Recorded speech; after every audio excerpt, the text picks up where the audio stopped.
eQuills, building and nurturing a community of learning, collaboration, and shared abundance.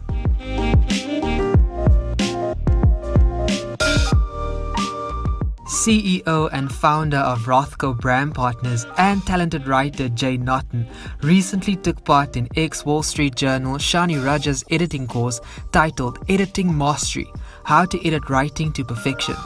In this edition of the monthly eQuills webinars, she shares what she's learned from the course in the form of a copy editing masterclass, or as she puts it, deconstructing the editing process. See for yourself.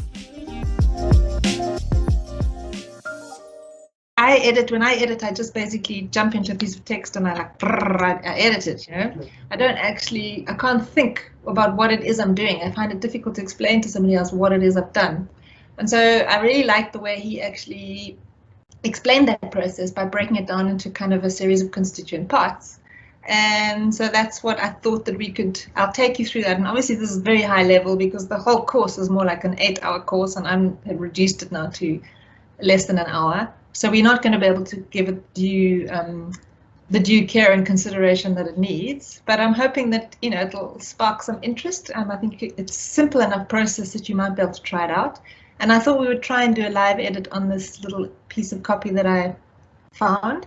I'm using a Bertha Center example because so many of us have been immersed in the Bertha Center for the last few months. So I thought it was a nice example of a client that actually is a joint client. Just as a full disclaimer, this copy is quite old. I had nothing to do with the origination of it.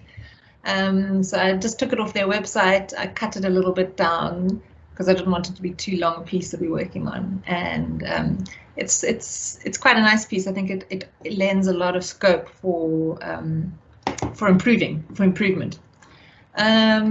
So I thought I also just wanted to hear before we got going, like from people who do edit, like Colin and Jackie, like how, if you could describe how you edit in one line, what would that be? Well, it depends what the ask is. Yeah. If I'm just doing grammar, if I'm asked to edit, if I'm asked to give more of a high level sense check and a content edit, then I'm asking questions around content.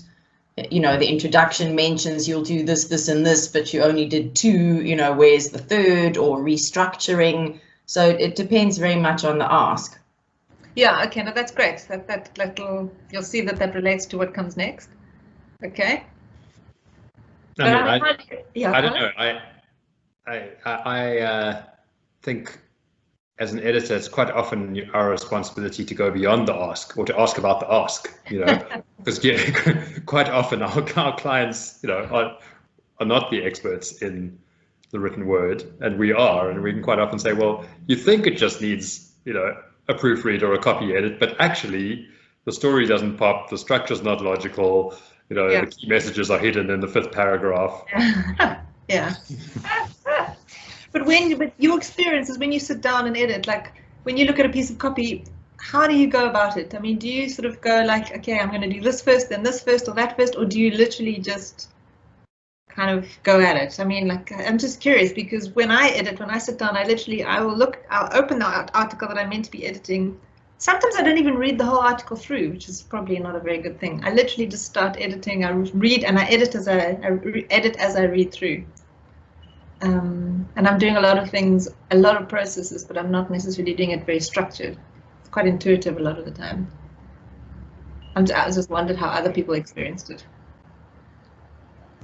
I do what you do, but then I actually make lists as I go. So that if I'm thinking about the content, I'll make lists I've seen they've used an abbreviation, check that the abbreviation's in brackets the first time and used properly afterwards. So I'll write, check brackets or whatever. And then I keep going and then I look at inconsistencies. So then I'll make a note to search and replace if they've hyphenated something. So while I'm sense checking, I'll make lists of other specific tasks that I need to do as I go through. Okay. Don't know if anyone else does that. Oh, that sounds good. Just interesting. My process is completely different to Jane's. And if I'm not in a terrible, terrible hurry, I print the document, I go and read it somewhere in the sun, I think about it, I scribble on it, I ponder, and then I go back and do the structured thing. I think I'll just start from the top. Yeah, I find it fascinating because I think all three of us will produce, copy at the end of the day, which is hopefully good to a high standard, and we're doing this stuff without thinking about it. So anyway, this is what our friend, the Wall Street Journal editor, said. Quite like the way he did this. He says a new way of thinking about a piece of text. He breaks it into four sort of categories: the content edit, the structure edit, the style edit, and the presentation edit. And it's very interesting to me because, oh, sorry about the misspelling of presentation. I did do this last night at about 11 o'clock. The presentation edit is the grammar and the spelling. He puts right at the end of the process. And I quite like the fact that, because so often when you start looking at a piece of text, your first instinct is to correct the spelling and correct the little obvious things, but he actually urges you to just leave all of that aside and go through the rest of it in a more structured process. And he starts with this issue, the idea of content. What is in the text that you've got? What do you want to keep? What needs to change? And then he moves on to the structure of how is this thing flowing? And then he actually only gets to, are you expressing it in the best possible way? Can you kind of tweak any words to make them a bit more evocative or make things flow a little bit better? And then, as you say, it gets the final thing about the formatting and the what have you and making sure everything looks good. So for me, the big revolutionary step now was with his 8 steps here in the content edit. And this is what I thought we could actually spend some time doing on the document that I gave you. So I did prepare, and I'm going to try and pull it up now. So if you basically, and I'm going to give you, as I pull it up, maybe just spend a little bit of time. The idea being here that you take that document, which is a series of 6 or 7 paragraphs, and you must break up each point into a single point. So that might mean splitting up paragraphs, it might mean even splitting up sentences. If a sentence has got 2 points in it, you might want to just pull them out. So that what you're left with at the end is like a series of bullet points. So it's really a deconstruction of the text into a series of bullet points. And then we're going to go through each of those points and ask these series of questions about whether they make sense, whether they're relevant, whether they're worthwhile, whether they're unique. And each one has an interesting, to look at it with that lens. So I'll give you like 3 minutes or so just to do that for yourselves, just to experience the breaking it up. So this is really, as I say, quite a simple process. Just literally going through each of these and breaking it into a series of points.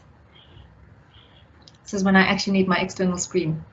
There must be a better technology way of presenting online like this to do a live presentation. Anyway, so this is not rocket science. Now the interesting part begins, okay? So basically, you need to go through each of those questions, which means I now need to change my screen again. So I'm going to keep toggling between these two, which might be a bit annoying. The first of the questions was whether or not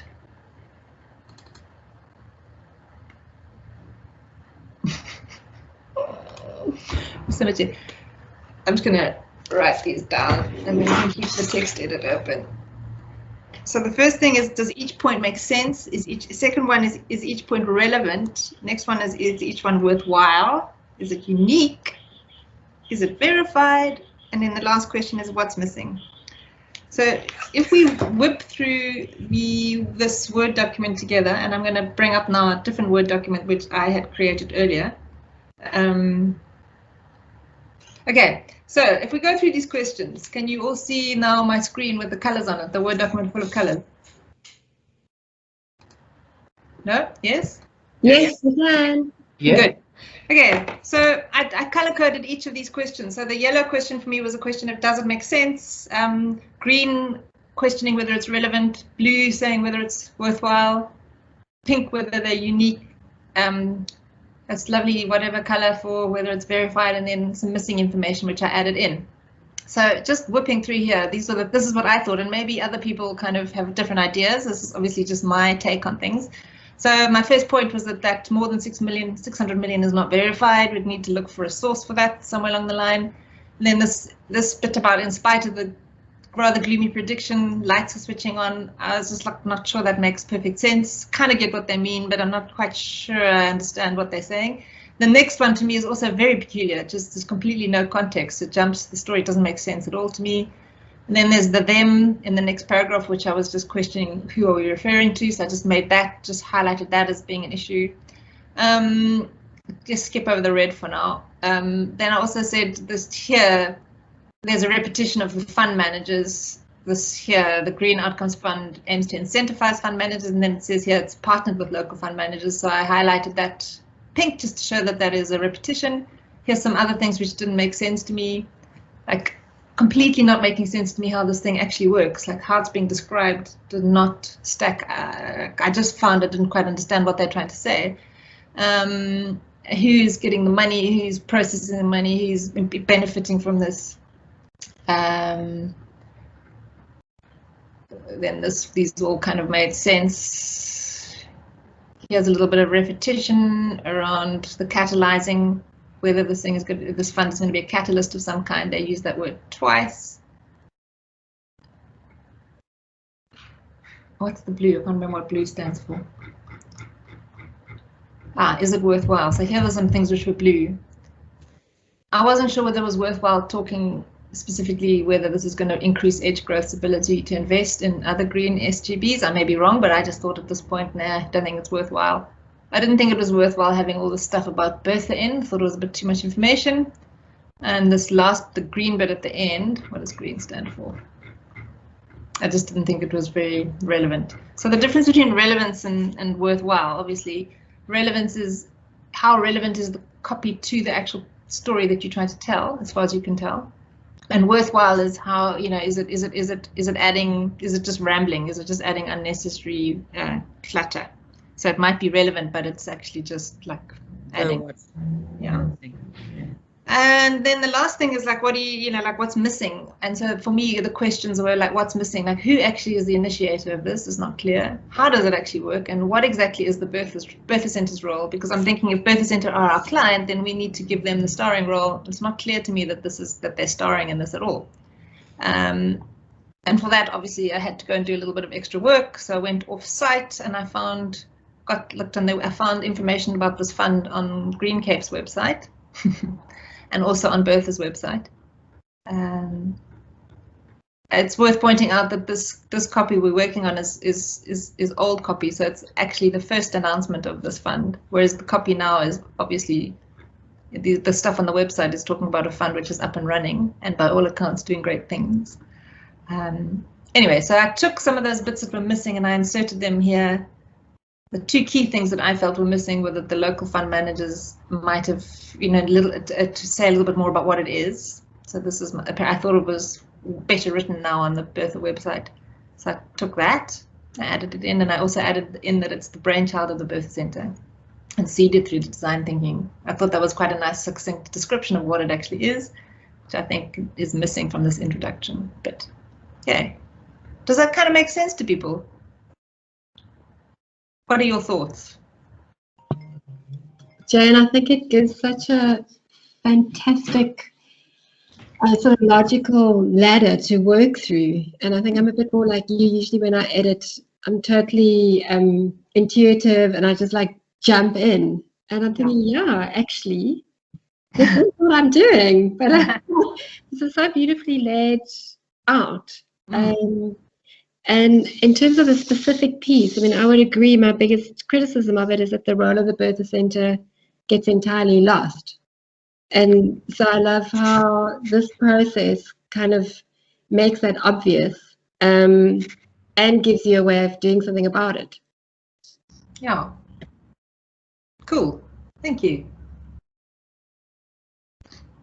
Does it land for other people? I mean, anyone else getting a sense of like, this actually does. Yeah, this is really helpful, you know, but I'm a bit worried that I might then end up with like 1,000 sentences and no paragraphs. You know what I mean? Like if you split everything into each idea, how do you put it back? Well, that's coming. Okay. First we deconstruct and then we reconstruct it. Yeah. I agree with you, Jackie. That was exactly my first, when I was doing the course, that was exactly what I was thinking was, what a waste of time, you know? You have to break it all it's not down. a waste of time. Suddenly put it together. It's very useful, but then, you know, you could get almost obsessive and, you know, work out a perfect sentence, but then have no paragraphs by the time No, you but finish. the key thing to point out here is actually we're not worrying about style. So you're not worrying about perfect sentences.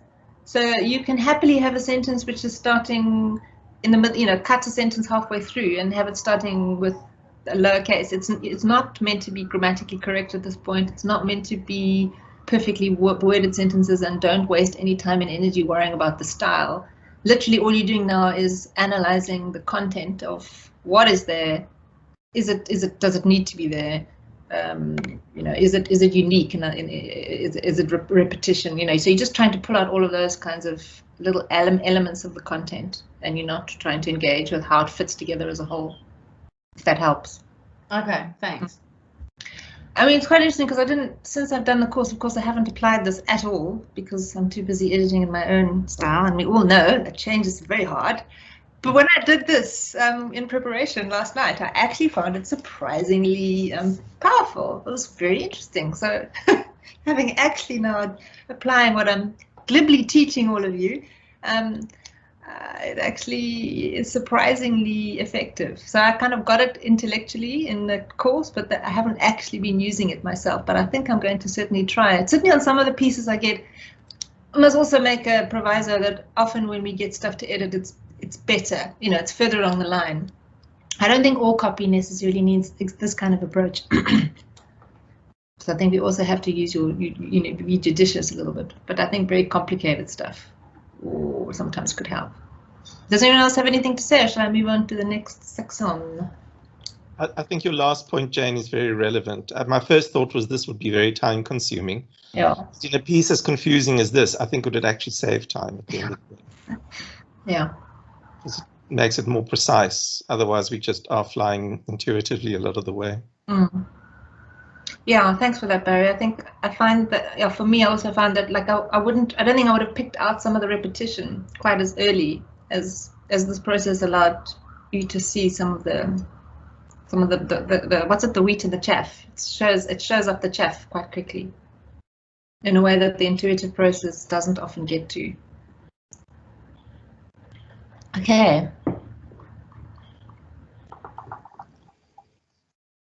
So moving on then from here, if anyone else has anything to say, or anyone had a different idea about what was wrong or needed to be changed, I'll go on. Okay, so I'll put up the power presentation again to move on to. So that's kind of section, the content edit, the 8 steps of the content edit, right? So then he would suggest that we move on to the structural edit, which is where things get a little bit more interesting, really, from an editing point of view. The first thing to sort out is like, what is the angle of this piece? And then moving on to creating categories around each content piece, and then ordering those categories. So Jackie, what's interesting here is you'll see that if you create, then you might actually not want your sentences or your paragraphs to be in the shape that they are currently. And what this allows you to do is more quickly to move stuff which is in the wrong paragraph somewhere else. And I think that is one of its benefits. But let's spend a little bit of time thinking about, having now engaged with the copy a little bit, what is the angle of this piece? I just wanted to add this little formula here, which is that the structural edit, because you're kind of going, this is the bit of the edit where you're trying to create the narrative, and that narrative is really the shape and the direction of the piece. So it's looking at the shape and the direction. And we start by thinking about the angle. So I shall open up my my ordered edit. So no, not ordered one, sorry, other one. It's interesting that the content comes before this, because I would have thought that your angle informs what's relevant. Yeah, I agree. But I think what's interesting is that by the time you've done this content bit, you've kind of formed a bit of an opinion. You've got a better opinion about what the angle might be, because you've engaged with the copy a little bit more intensely.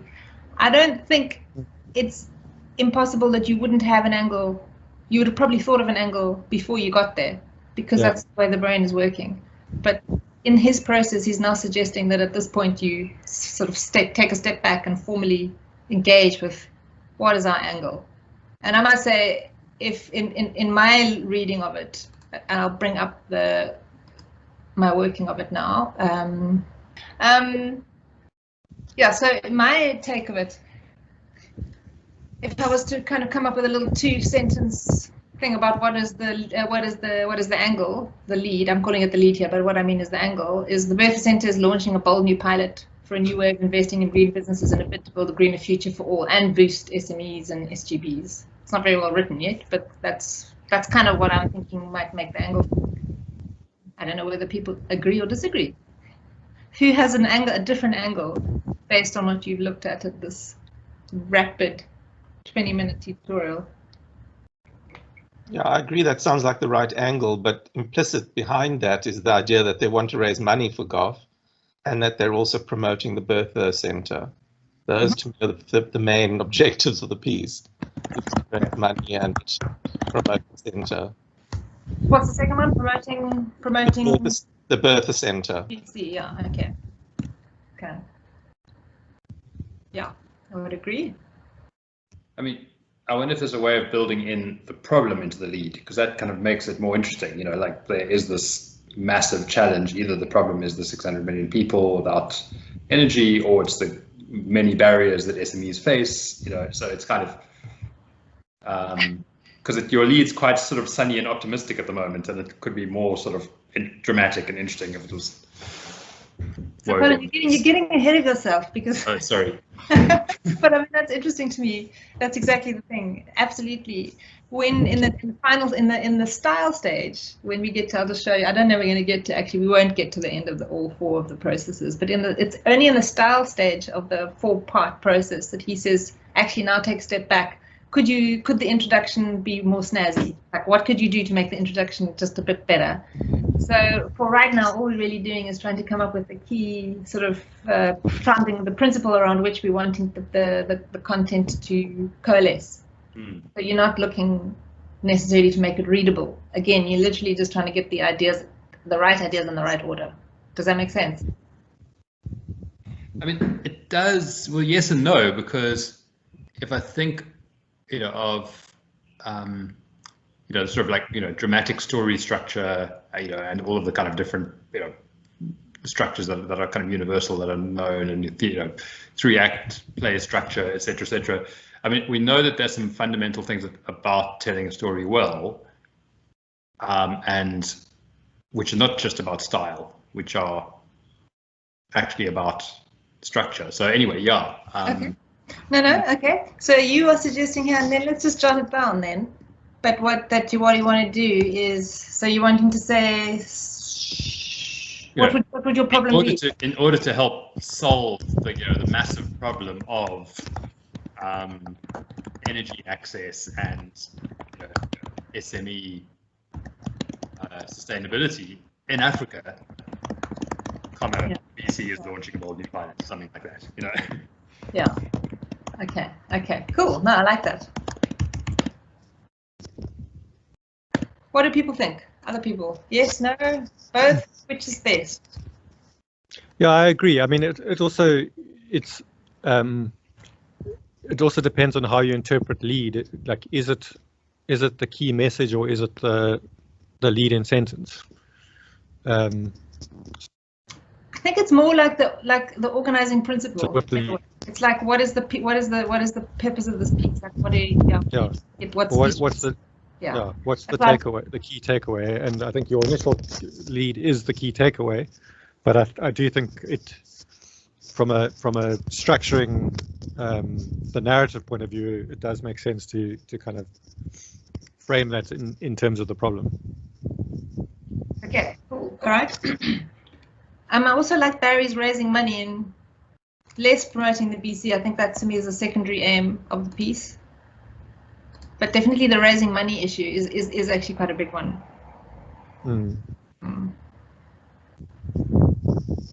So maybe Colin's suggestion makes more sense, because we can kind of allude to those first 2 points. Yeah.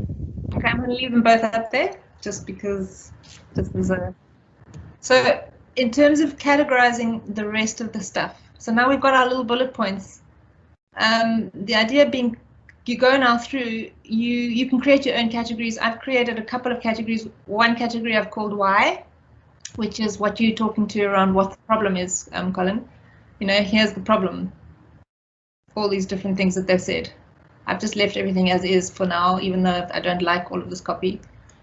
And then there's details around of the Green Outcomes Fund. So there's this is kind of aligns in some ways to the who, what, where, you know, who, how, and what of traditional journalism teaching. So here I've got some details around the who, and I've got details around the what. This is what this damn thing is all about.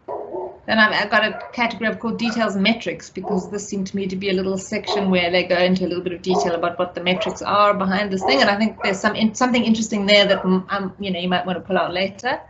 There's a little bit of more why here, which is where the money thing comes in. And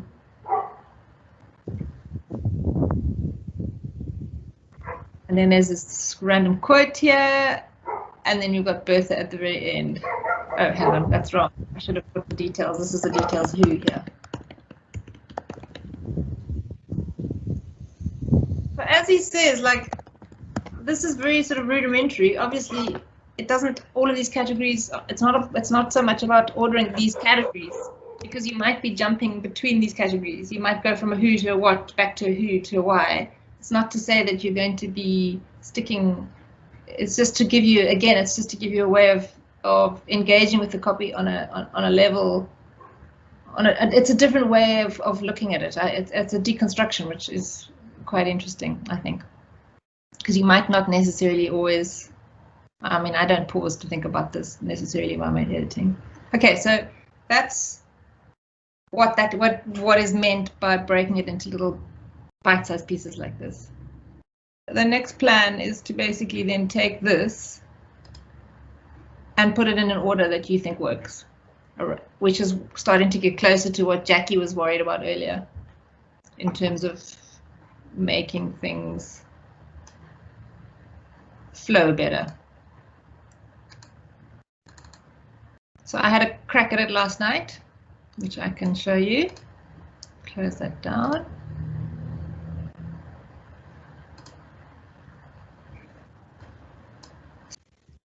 So I just wanted to point out that thanks to the piece when we started out was about 500 and something words, and it's now longer in terms of words because we've added some stuff into it. I'm just going to say here, Alt beginning from Colin. So I've had a go at reordering things here, which was to, for me, we've got our lead ideas, and then I thought somewhere the brainchild of Bertha has to go up there in terms of a thought. Then I thought the kind of way we would say where I would go, we'll jump straight into the why. I've started to delete stuff here, by the way, and what I've also started to do is every now and again, when it just gets too annoying, is to start with writing fresh new words. So this was them, this word them, which I've just changed to green entrepreneurs, so in a way, even though it's taking it step by step by step, I think it's impossible to avoid kind of doing four processes in one go. This is just a way of trying to slow down and break down the processes. So this is the flow that I was thinking might make sense. Bear in mind I did this quite late. So green and I added this in as something that I think is missing. Green entrepreneurs are a key part of the economy going forward, but most of them can't access finance. You know, so many people lack energy, and it's going to take so long. In spite of this, lights are switching on, and others in the green economy are solving other problems, from building worm farms. So this, to me, is the right sort of order. It still needs a hang of a lot of work in terms of making it flow nicely, but I'm just, for now, focusing on getting it in the right order. Then we have the what. This is what the outcome is going to do. It's going to incentivize local fund managers.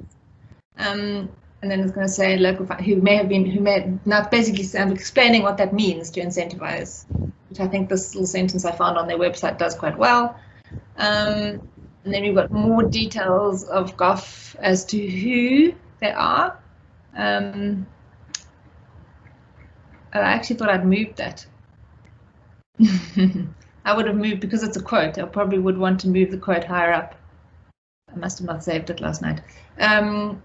Details, looking about the metrics. The next thing I would go back now, I haven't changed the order much at this point in terms of talking about the why. And then I cut like a whole lot of stuff. See, I've started to cut out all the blue bits which were irrelevant or repetition.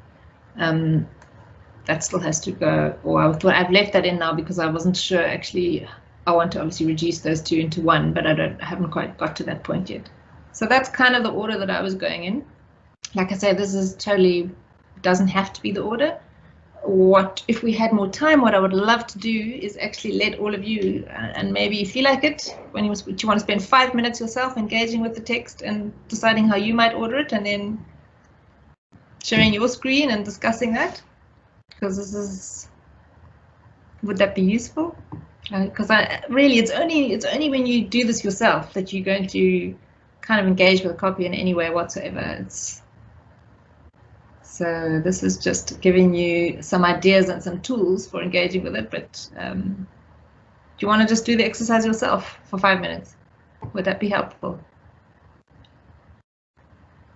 I want to know what happens in the rest of the presentation, so I don't want to miss anything at the end. Okay, so maybe shall I just finish the presentation then? And then if we've got time, we can do more. And we can spend time just quickly editing ourselves and seeing who wants to produce a final version, or maybe if you want to afterwards, like edit the piece and send me an edited version. Actually, it would be super interesting to see what other people come up with. Okay, so yeah, there's not much more of the presentation. Is it back? Yeah. Okay, so the style edit, yay, phew, relief. The bit where this is normally where I would start, basically. If I'm editing, I go straight to the style edit. I don't actually spend time in those first two stages. And what I have found interesting by doing it is that it has more value to it than I had initially anticipated from engaging with it intellectually. So the style edit talks about, he calls them narrative turns. This is what I always hang on to people when I edit your work about bridges. I often say to people, it's all very well, but there's no bridge between this paragraph and that paragraph. There has to be some kind of, either a couple of words or something that links that runs and links paragraph to paragraph. So those might not be in the original copy, and you will have to add those in yourself. So as an editor, you have to be prepared to write and add. And you'll see in my previous draft, I already had started doing that because I could already feel that it needed like some kind of positioning. Then we get to the part like, does it actually read well? Oh my goodness, somebody needs a proofreader. Put it in plain English, like in the simplest way possible. He says, and I would also urge this, obviously, and we've had other editing classes where we've talked about this, like really, if something sounds kind of like too posh or highfalutin or technical, that's probably a sign that you need to change it and simplify it. So you're looking for to write things in the most concise and clear way. It's also like take out any of the clutter, any unnecessary adjectives, all that sort of stuff, anything which is not really adding to the pace or the narrative or the key points. This gets to your point, Jackie, about is each paragraph now in good shape? So you've more or less now joined everything up. So now you've got to actually make sure that each paragraph has its own little narrative flow, that it reads, that it's coherent, that it actually sounds nice as you read it. And Colin, your point, could it start or end better? You go back, you revisit your lead and you revisit your end, and you're like, nah, maybe I'm going to start with a net story, or maybe I'm going to start with a shock statistic or something. What can I do to make this a little bit more attention grabbing? And then he says, can you add any color, imagery, like metaphors or evocative words, and going through it and looking for words which could be changed. I'm thinking like a word like I don't know. I gave some examples.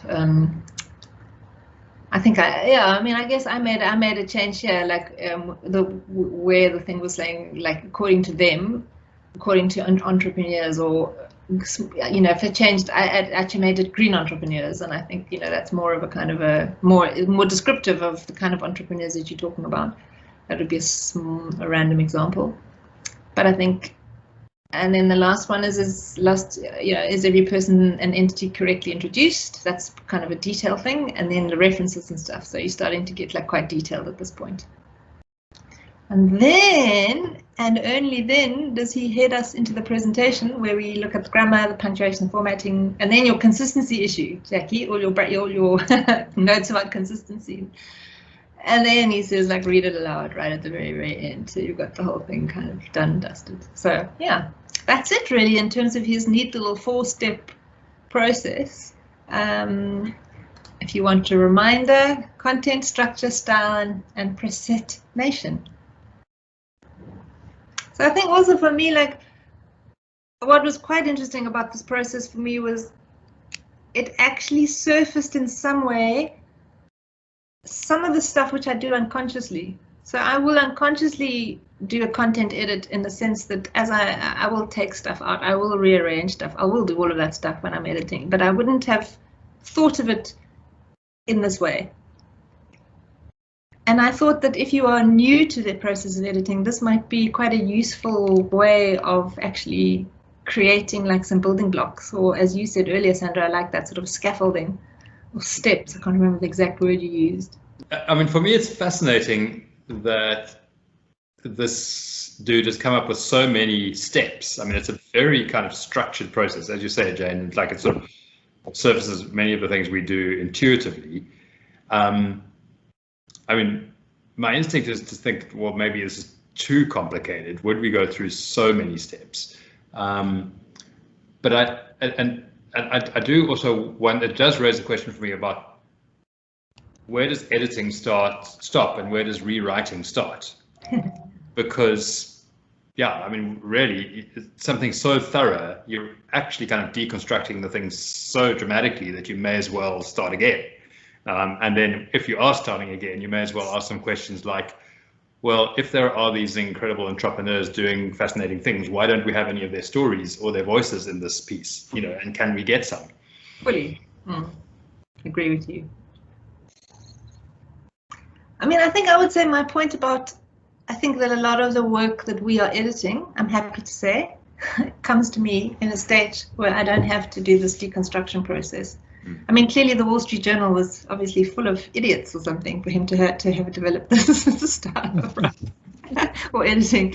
Because, I mean, and also the example that he uses when on the online course is full of, like, it's much longer, terrible, like, diversions and what have you. So I'd say it's got something to do with the level of quality. I mean, I think that a well-written piece that's already had somebody give some thought to structure and content and whatever. You don't need to edit it to so thoroughly. You'd probably then just be jumping in at the style end. But maybe this is also useful if you're trying to write something from scratch as a way of actually thinking about how to construct a narrative. If you're really struggling to put something together, maybe it's worth actually breaking it down into its constituent points and just putting them all on a page and then literally reorganizing them and only then trying to write. Because again, I don't ever do that. I just always write literally from paragraph to paragraph, you know? Yeah, I really struggle with that. It's like, what do I start with? Which points are next? You know, I really struggle. Yeah, I mean, I often have all this content, but I just can't get my head around the structure. And then once I've got it, talk about this, then talk about this, then it's easy. You just zip through it. But often I get stuck on what is the flow? Where do you start? Where do you go next? Because when you've done all the research and, you know, whatever, interviewed 20 people, all the content has the same weight. Like, I don't know what's more important. So what do you put first or second or third, you know? So this is going to be really helpful to almost make bullet points and then shuffle them around, you know, in terms of what content goes where. I think this is great in terms of writing, as well as for editing. Yeah, I think the categories were quite an interesting thing for me as well. Like, it's one thing to just break down and interrogate each piece, but it's another thing to decide, like, what is different categories and how you want those to all interact with each other.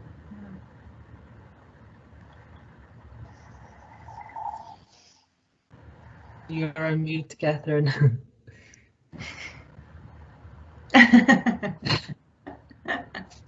Thanks for spotting that, Lucian. I didn't spot that. Sorry. I was saying it's similar to research, and the research I've been doing for the Birther Center lately, where you're taking all this information and trying to fit it into categories and structure it in a way that makes sense. Do you remember how excited I got on that call when you told me about those categories? Clearly, I have a sort of a part of me which is just dying for categories. I'm never because I'm so not a category person, but they make sense to me in some ways. Jane, I just think it's a brilliant way of deconstructing the black box that normally happens when we're editing. Things go in and it comes out. Yeah. And I think for training purposes, I can't think of a better process to help new people learn how to do the job. Yeah, well, that's why I kind of was quite keen to share it with everyone, as I just thought, okay, wow, because so often I get asked to give feedback or I get asked to help, and I don't know where to start, actually, because I haven't thought about how to teach the process of what we're doing. So I did think that as a model, this had potential as a teaching model, exactly that. Definitely, I think it's like Barry said, like if you're new and you've never really kind of copy edited anything, you can at least follow a couple of steps, like okay, and look at these things and then look at that. So you have like a guideline of things to kind of spot and look out for while you're busy editing. So I think it's really, really helpful. The good news is if you really liked it, then you can actually go and do the actual course with the actual master editor. One of the things that seems to do is to put content back on the throne, that everything else that we do as writers or editors is about communicating the ideas that matter. And sometimes we can get lost with the beautiful phrases or the words or the fluff. I don't know, presentation to me is more than just spelling and grammar. It's like the whole carriage. So I like this. I like the emphasis back on what is it that we are actually trying to communicate, and making that the kind of, the main purpose of what we're about.